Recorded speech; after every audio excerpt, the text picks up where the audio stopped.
Hello everyone and welcome to Knit Grit. My name is Cody and in today's video I'm going to be showing you the pattern on how to make these super adorable little corgis. I wanted to show it with a bunch of different colors so you can see how it all looks with this pattern. I think this is one of the cutest things I've ever made, quite honestly.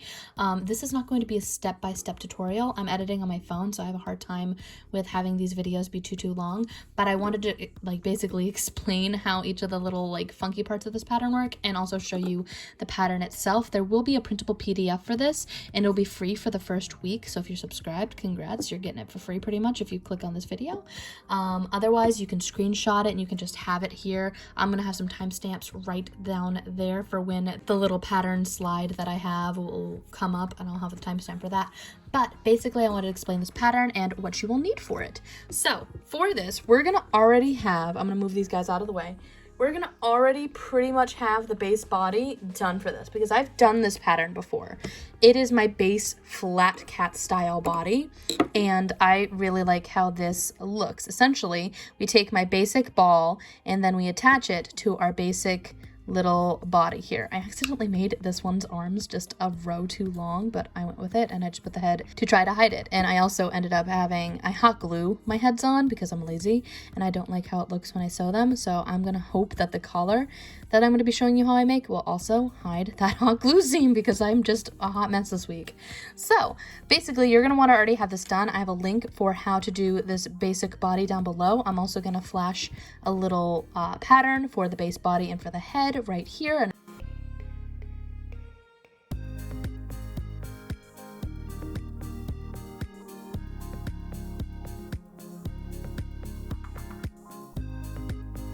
And otherwise, for this project, the yarn that you're going to need, I'm going to explain all the little things that you're going to need to get to this point as well, is the Antique Gold.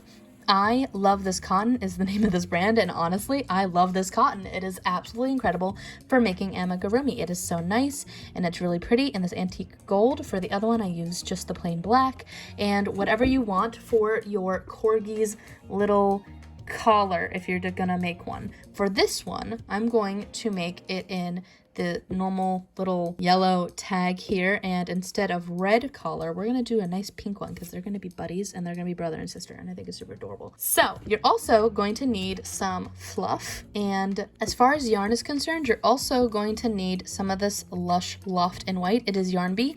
All of this came from Hobby Lobby, but you can use whatever you want. These are all size 4 or a medium weight yarn. I love this one yarn, and I actually would have had this tutorial done sooner and this pattern out sooner, but I ran out of this yarn while I was in the middle of making all my corgis, and so in order to show what I'm doing here, I needed to get more of it, but they didn't have any in because, you know, the COVID. So I'm pretty excited that they finally got it in. I actually had to put in a rain check order or whatever in order to get this, and it's everywhere now. So I'm just hoping that everybody else has it in their shops too. I just really like how fluffy and sparkly, and it just goes with the corgi really well. So a little bit less about this yarn and more about this awesome crochet hook from Furls Crochet. I'm using a 3.25 millimeter crochet hook. I get this question a lot. It doesn't have to be a 3.25. I recommend 3.25, but if your tensioning is a little bit off, the big thing is that you want this so that your stitches are close enough together that the stuffing won't show through too much. I'm using this crochet hook, and also I already have it attached, but I'm using some 20 millimeter safety eyes. I like these because they don't come off. If you want to use buttons or whatever for the eyes, whatever you need for eyes, that is also what you're going to need. And for the nose, I can't get over how crazy adorable this cute little nose button is. I got this off of Wish, and I'm going to post a link down below of one that's similar. I'm going to try to find ones that are similar either on Amazon or Wish or wherever I can find them now. I bought this like a year ago, so I'm going to try to hunt them down and find them and give you a link for those down below. I'm going to have a list of everything you will need linked down below in the description, down in the doobly-doo, and I will also be using a darning needle and some scissors. So let's go ahead and get started basically. Oh, also, stay tuned for next week because I'm redoing our entire FNAF series that we did with Luna Squish bodies instead, and I'm going to be starting with Chica because I never finished with Chica on the last time I did this. So stay tuned for that. Let's go ahead and get started, and I'm going to pop the pattern right up here.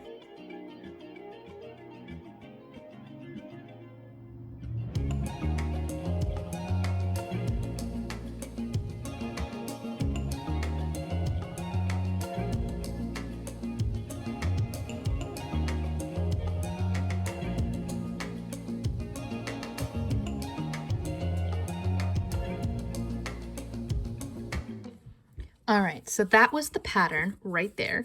And what we're going to work on first is the ears. And the ears are pretty simple. You're going to essentially try to make a triangle shape that then tapers down after you've single crocheted for a little while. If you can read the pattern, then you have a general idea of what we're going to be doing, as long as I get, you know, all my stuff untangled. There we go. So I'm going to put him right there, and we're going to grab our crochet hook, our nice 3.25, and we're going to make a magic ring. If you have already done the body and you've done this, then you're very familiar with this, but I'm going to show you my way of making it. So here we're going to put our chain, our little slip stitch right here onto our work, and we're going to chain 2.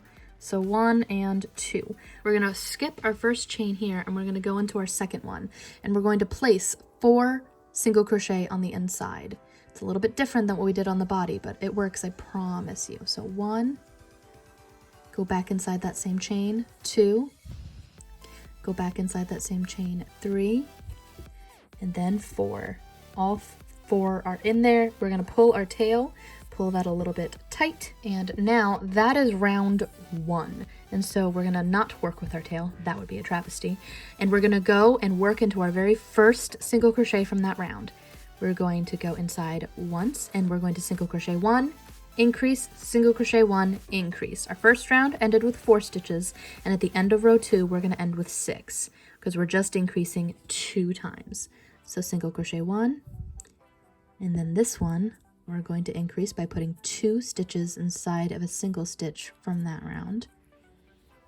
Then we're going to go into the third stitch from round 1, single crochet 1, and then go into the final one, which will be a little snug. I'm going through front loop only because I think that looks a lot better, but you don't have to if you want to go through both. I also think it's a little bit easier. And we're going to go inside that final 4th loop, and we're going to put another one in there. Now you'll notice that it likes to try to curl up on itself. You're going to try to correct it by pushing the center outwards, essentially, and putting the outside right. If you're working through the front loop only, these little bumps on the back are not what you want for your front. It makes you look like you've got lines all throughout your stitches, and that is not always the appearance that you want. Some people like that look. I don't personally. I think it looks a lot more bubbly when we have our little X stitch right there. All right. So now we are on row 3. We're going to repeat what we did for row 2, but this time we're going to do it 3 times instead of 2. So we're going to single crochet 1, and then on our next stitch we're going to increase. This is our first time. Then we're going to single crochet 1, and again increase. Go into the final one, single crochet 1, and increase. There we go, increase. I split my yarn for a second there, and I pulled it off. We're gonna try to make sure that our outside's facing out, and what I like to do here is I'm gonna take my tail, and that's gonna be my stitch marker, as always.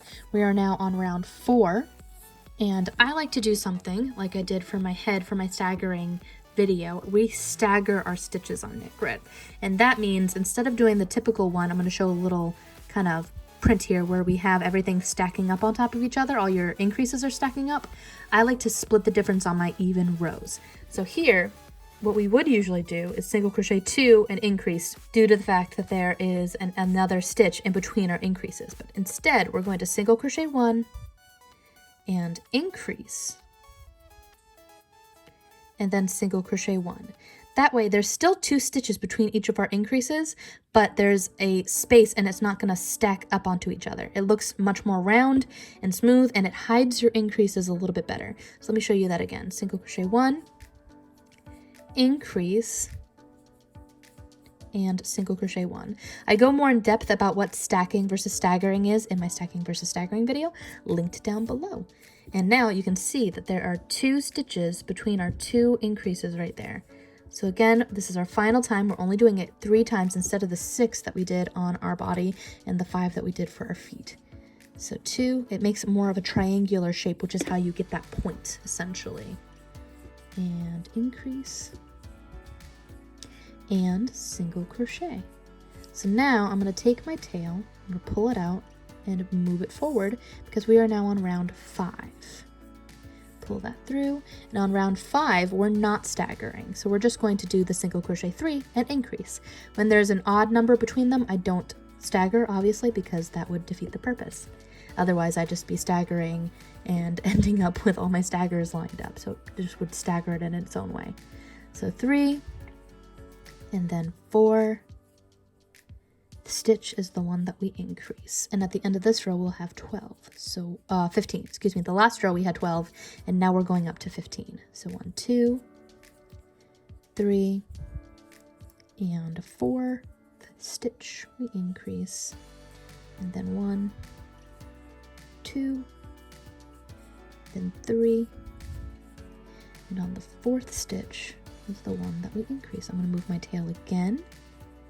After this increase, pull out some more yarn, pull that out, and move forward. We are now on round 6. We should have 15 stitches on our work. And now on row 6, we're going to be doing another staggering row. So instead of single crochet 4 and increase, we're going to single crochet 1, 2, increase,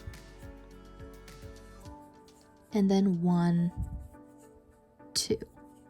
If you don't want to stagger your stitches, you don't have to. You could just do the normal way that you would do it, which is just adding 1 each time and doing the repetition of 3. But I like how this looks better, which is why I have it that way on my pattern. 1, 2, and increase. This is our final increase round, by the way. 1, 2, 1, 2, increase, 1, and 2. We're going to move our tail forward once more, making our stitch marker go forward. And then for round 7, we're just going to single crochet around to try to give it a little bit more length before we taper off on the bottom. So we have 18 stitches right now. 1, 2, probably going to fast forward through this real quick.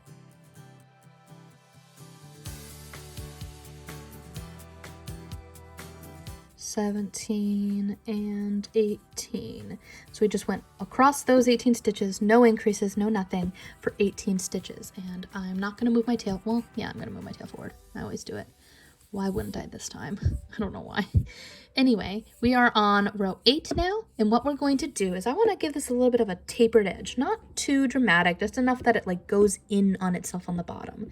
I think it looks cute and I think it's adorable. So what we're going to do is we're actually going to do the inverse of what we did on round 6. And instead of single crochet 2 increase, single crochet 2, we are going to single crochet 2 decrease, single crochet 2. We're going to be going from 18 down to 15. So 1, 2, and what I do to decrease is I take my hook and I go through both of the loops like so. I'll repeat that one more time.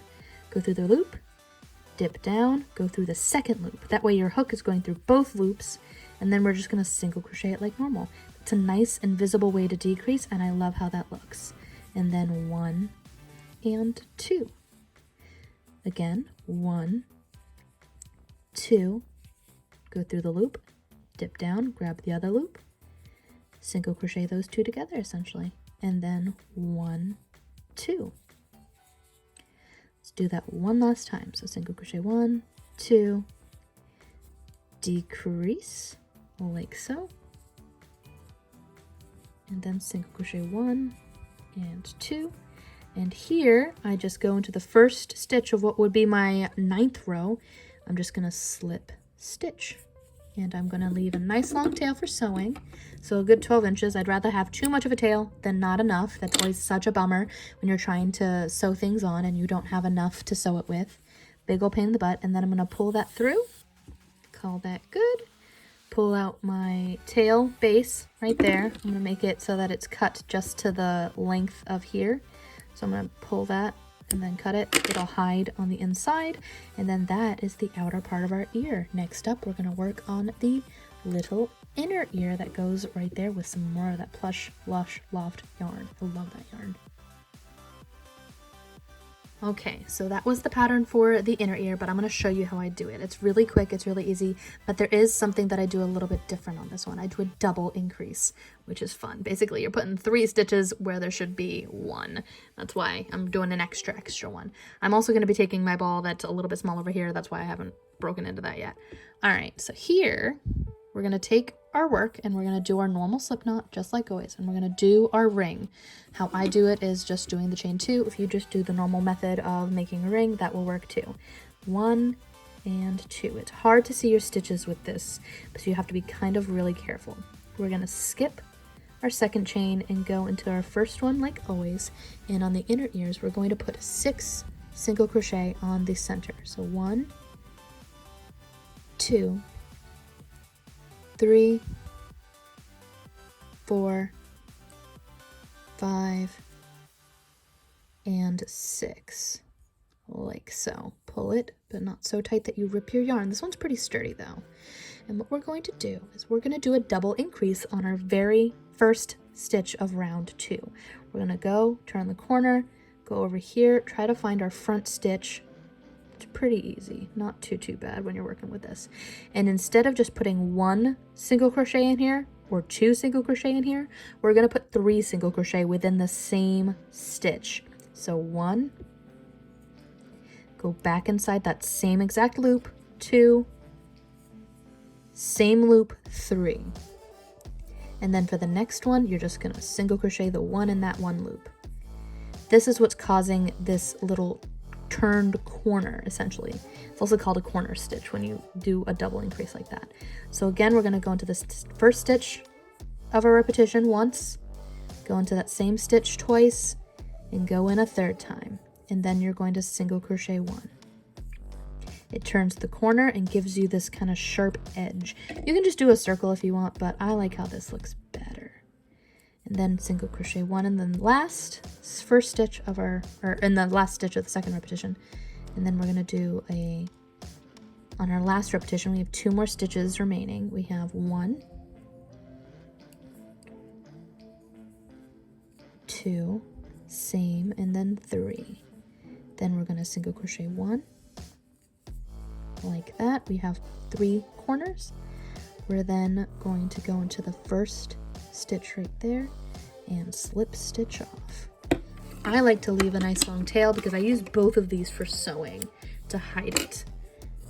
And pull that through. That should be like that. And I can pull this through the center of the ear, hiding that, and then I can pull this down into the center of the ear. So how we're going to do this is we're going to attach them.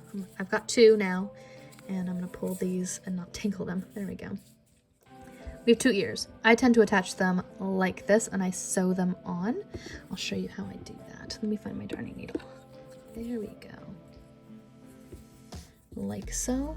We figure out where we want it placed. I want them roughly around here. It can also help to have a stitch bobbin. Where's my little stitch bobbins? That'll work. You can take him and kind of stab him through the center, and that will keep him kind of in place where you want it. These can be found in my description box down below, or really any craft store that you're at. So if you want to find them there, you can. So I like to go through my work right through there. And then I will go through the front top down towards my work of my piece there. And then I will go up like so. Go down. Like that, and I'm going to continue doing that until my ears are all attached, and then I'll show you how I add my centers, and we will then go on to the collar. Be right back. Alright, so for the ears, I do a little bit of a complicated thing because I hate sewing. I actually don't like how my stuff looks like when I sew half the time, so that's why I'm doing it this way. You can do it any which way. So I'm using a hot glue gun eventually, but essentially I'm taking my original tail, and I like to figure out where this places and where it is across from it in the ear. So it's right there. So right here, what I'm going to do is I'm going to stab right there, and I'm going to kind of wiggle it into the center of the ear, down to the base, and then down back through the side. I'm not going to cut these yet, but I just want to know where it's going to line up, and then I'm going to pull it so that it is lined up on the ear where I want it. Then I take my other tail and I do something similar. I essentially just put it through the base, like wherever it's going to line up across. Same thing as I snap my yarn. There we go. I'm always a yarn snapper. All right. So we're going to take these out of the way, pull it through. I'm not going to cut these yet because what I'm going to do after that is I'm going to take a hot glue gun, pull this out, put put it right there, stick it on there, and then kind of tug on these so that they are in the head. I'm very lazy when it comes to sewing, and I won't do it if I can help it. So that's what I'm gonna do for the ears. And then we're gonna go work on the collar as soon as those are hot glued on. I just take a little bit of hot glue, put it on the base here, wherever I think it needs to be stuck, stick it on there, let it set, and then that's how I do the ears. Let's go on to the collar as soon as that's done. Okay, so I added the ears completely. They are hot glued on because I find that that is the easiest. I cut my yarn at the very back. If you kind of press on your little pieces here, it'll make it so that the yarn goes back inside of your yarn. We're gonna work on the collar next because I want her to be a little girl corgi. We are going to create a slip knot, and essentially we're just gonna make a little chain to go around her neck. For me, this comes to about 24 chains. Could be different for you depending on your tensioning and all that stuff. So just chain long enough so that your ends touch right there.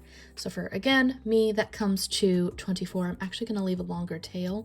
I like to leave a nice long tail because I'm gonna use that for attaching it essentially. So I'm gonna leave like a good 12 inches. And essentially what we're gonna do is we're gonna chain 1, 2, 3, 4, 5, 6, 7, 8, 10, 11, 12, 13, 14, 15, 16, 17, 18, 19, 20, 1, 2, 3, and 24.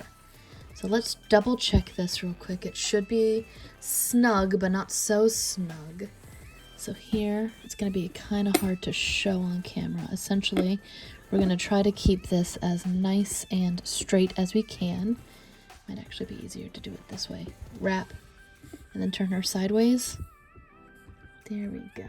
That looks better. And what we're going to do is kind of stick, kind of hard to show, our hook inside of our first chain here. I can't really show it all that well. I just attach them like so. Grab this, make it nice and tight. Oh no, it came out. There we go. So then I just wrap, pull through, and pull through. Oh, come on. There we go. And pull through. There we are. All right, so make that nice and tight. I chained and slip stitched that through. So what we're gonna do now is kind of leave a nice long tail, rip our, sparkly part of that yarn, because why not? And leave a nice long tail, pull that through. And now what we're gonna do is we're gonna take this and kind of twist this so that it goes, this part we want lined up in the center here, because what I do to hide that is, oh, there we go. It's getting stuck on the neck. There we are.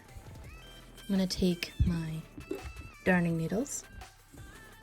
You can tug that nice and tight.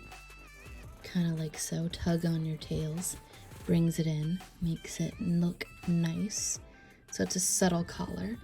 What we're going to do is we're going to take our darning needle and just shove our bases through the neck down. Not where you have hot glue essentially, and go through as best you can through the other side like so. Kind of hide it. I like to go at 2 separate angles.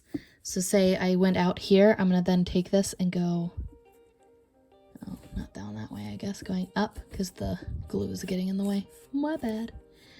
And then I'm going to cut that one after tugging it. Actually, I'm not going to cut that one yet until I get the other one going. Take this one and do the same exact thing. Stabby stab. Going down the side. And then stabby stab up the top. Try to get it as far away from where it started as you can. And so that is the base of our collar. And the other thing that I do is I make little tags for it. I like to tug it and tug on it while I'm cutting it, like so.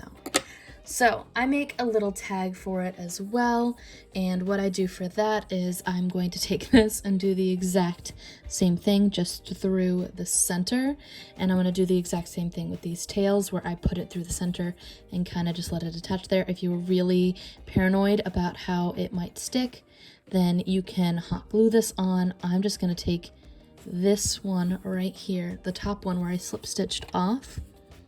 I'm going to take that and pull through, go through the center, do the exact same thing that I did before. Oh, where'd my darning needle go? Oh, he's like stuck in there. Little buddy. Come back and do a better angle. There we go. That works out better. Better. And then now, you want to make sure you're flipped the right way, because we still have our base here too. What I'm going to do with our base is do this, where I take my needle and I'm going to put it through the center wherever I can, wherever it lines up best, and I go through there. And all I do for this one is I just did a little 6 single crochet ring, and I think that makes it super duper easy.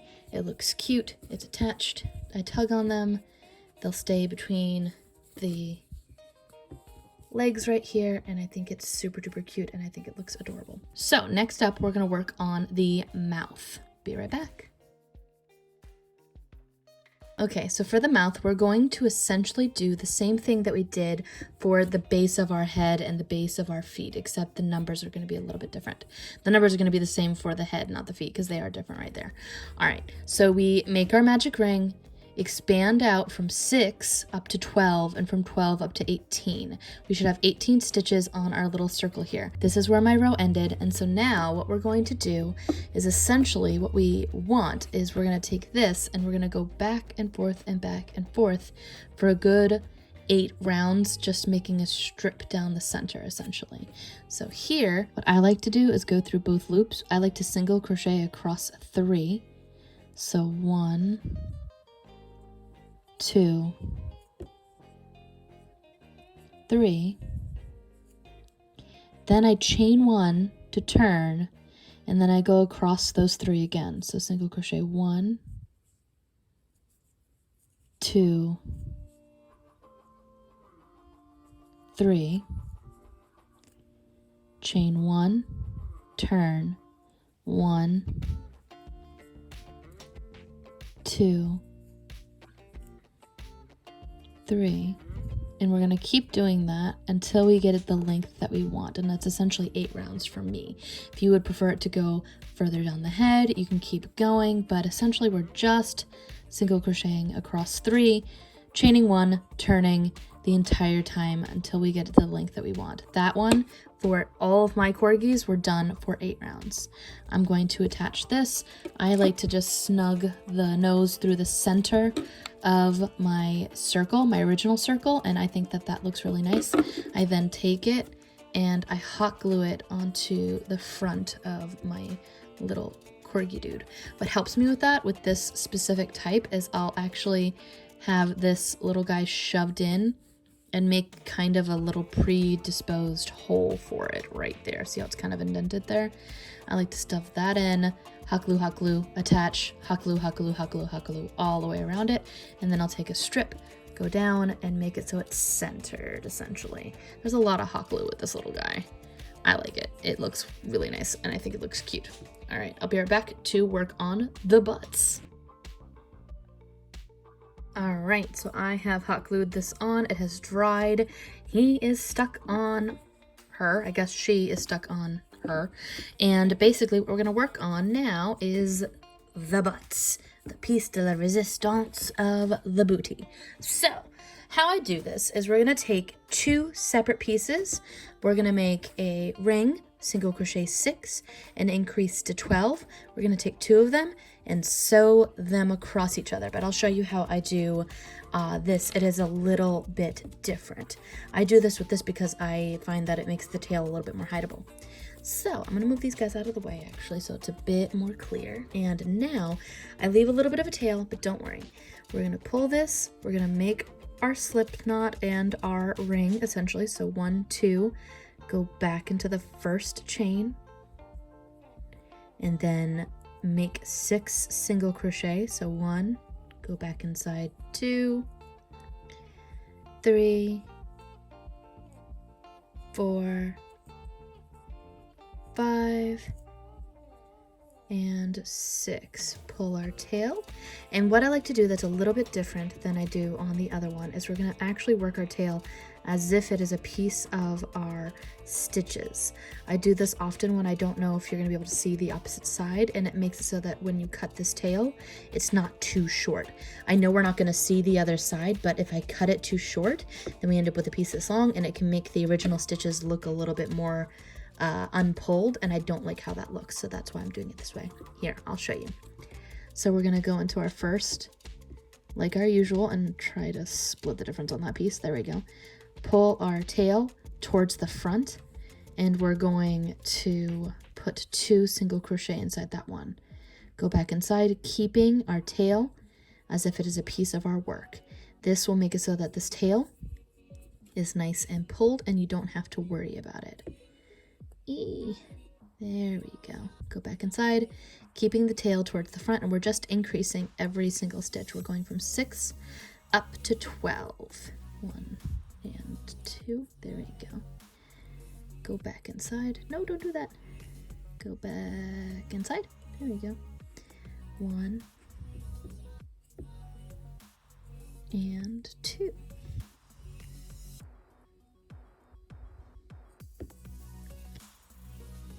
Go into the 4th one. I'm trying to go through the front loop only because I still like how that looks more, but it keeps wanting to go through both of the loops with this, and I keep splitting it, and I don't know why. And try not to split that. There we go, 2. Now we have 2 more. We have 1, 2, 3, 4, 5, 6, 7, 8.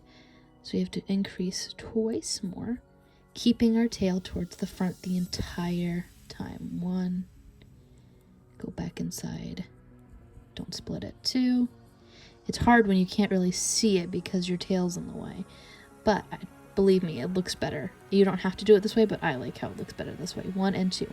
So now we have 12. I'm going to lightly tug on the tail just to make sure that it's all nice and secure.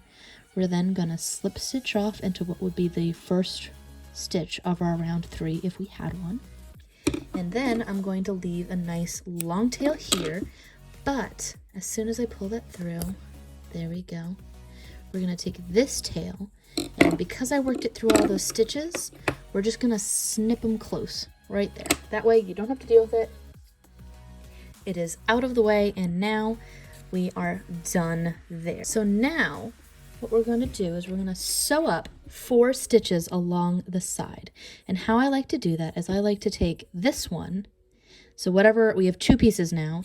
Whatever you want to do, I like to take it and split the difference across 4 stitches. So I'll count from our left one, keeping him right there. 1, 2, 3, 4. And then I'll put my hook needle into the 4th stitch across like so. I go through the front loop only. That way I can take this one and go through the back loops only. So I like to hold those up and try not to tangle them, and then get the little piece of fur out of there. I'm going to go through the other side, and then I'm just going to sew until I get to that tail like so. Going back and forth through the front of the loop towards the center.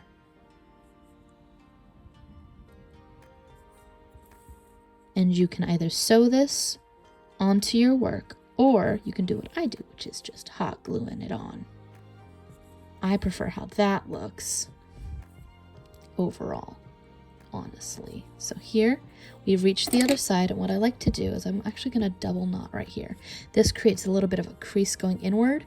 That way it does look like it has a bit more shape. So crease and double knot like so. And now I like to sew down the back as well. So I'm going to take my other one, and I'm going to just go back and forth through the backs, the front backs of the loops, the top backs of the loops, basically. So it's really hard to see However you can get it so that they are sticking together, that is essentially what I am doing.